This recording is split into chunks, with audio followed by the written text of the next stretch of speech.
આપણે આજે એક પ્રયોગ બનાવ્યો છે। પાણીનો દુરુપયોગ થતો હોય છે।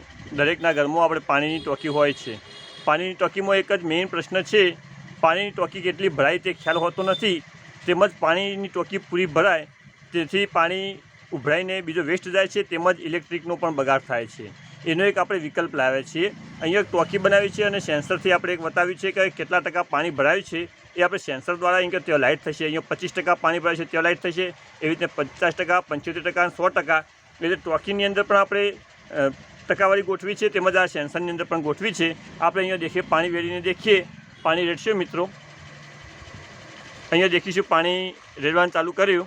25% જો એક લાઇટ થઈ છે 25% વાળી, એટલે 25% પાણી ભરાયું છે। તેમજ ધીમે ધીમે પાણી વધતું રહેશે। 50% થશે, 50% પાણી છે એટલે 50%ની લાઇટ થશે। 75% પાણી થઈ ગયું। ત્યારબાદ 100% પાણી થાય અને મ્યુઝિક વાગે એટલે સમજી લેવું કે આપણે પાણી ભરાઈ ગયું છે અને મોટરની આપણે સ્વિચ બંધ કરીને પાણીનો બગાડ થતો અટકાવી શકીએ છીએ।